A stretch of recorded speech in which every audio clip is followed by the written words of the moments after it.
Hi guys, welcome back to the Earthly Spoon. I'm Sammy Jo. So this is our part 2 of Good Friday dinners idea. I'm going to be making tuna rissoles. Again, easy dish, nothing really to it.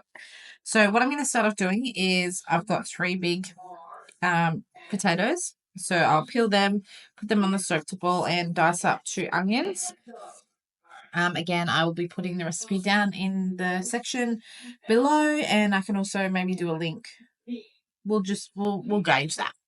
So yes, that's what I'm going to do. Peel these, put them on a boil, cut up my onions, and then I will show you guys what I'm mixing together as my flavors, what tuna I'll be using, which is tuna in oil. I find tuna in oil it tastes nicer. It's not as dry as just your tuna in brine. So got 2 tins of that, 3 eggs, some plain flour, and yeah, let's get to it.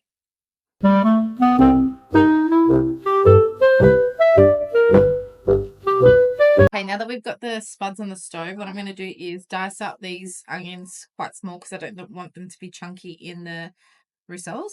Then we're going to put our tuna in oil into a dish with Italian herbs, salt and pepper, and some garlic salt. And we're going to grate up some cheese, which I've got tasty cheese. You can use tasty or cheddar, whichever you prefer. Mix them all in a bowl. Just fasten this video up of me dicing up 2 onions. It made a lot of rissoles, which you'll see in the end.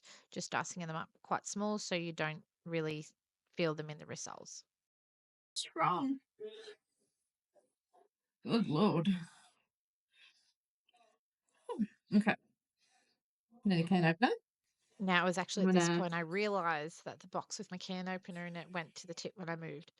So then I decided I'll just do the potatoes and get that out of the way because I had to work up the courage to go next door to borrow a can opener from my new neighbour.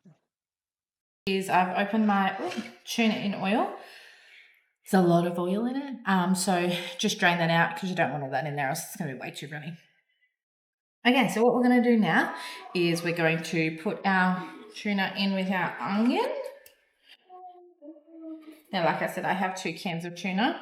But again, it's always better to have too much than not enough. So, oh goodness me, those tins are oily. Put them in, get the last of that out of there.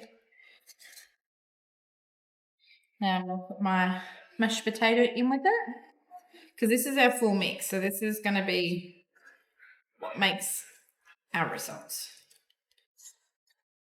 By the way, mashed potato was delicious. All right, chuck that in the sink. Now we're going to put a little bit of herbs in there.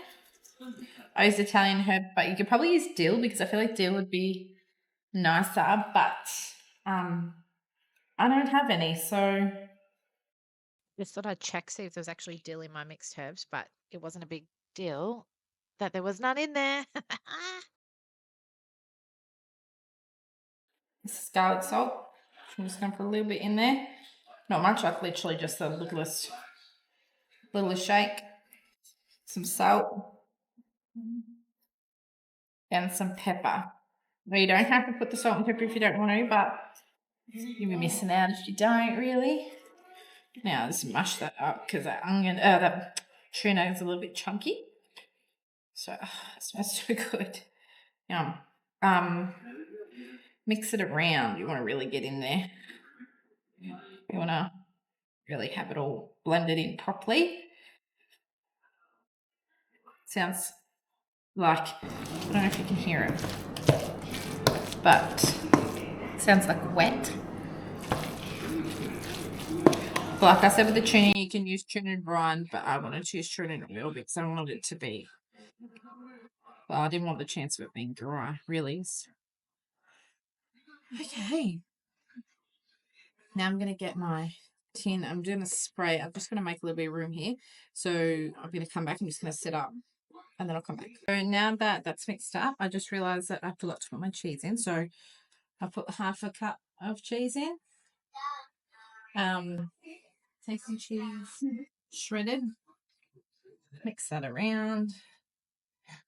Settle through, so sort of makes it a bit sticky, so that it's easier to mold. So what you're going to do is you need to get some flour, some eggs, and breadcrumbs. I use panko because they're the nicest. 3 eggs, and I have mixed them up with my whisk. So you want to make sure you do that. You don't just put them in and then try and do it. Right, so what we're going to do is a handful, depending how big you want the rissoles to be. You can literally just like that in your hand, straight into the flour, flip it over so the whole thing's covered. Shake off the excess into your egg. So it's all covered. Yeah. And then straight into your breadcrumb.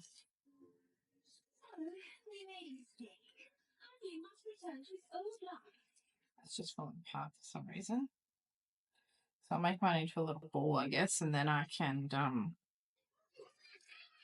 flatten them out when I get them.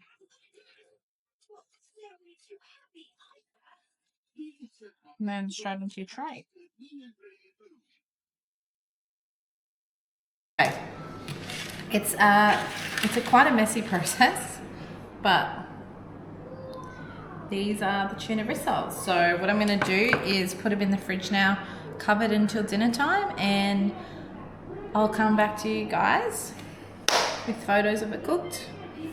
You can cook them in the oven if you want. I'll be cooking them on a fry pan with some olive oil, and I think it's going to be great. So yeah, I'll attach photos at the end once it's cooked. I hope you guys enjoyed today's recipe and video, and have a great Easter.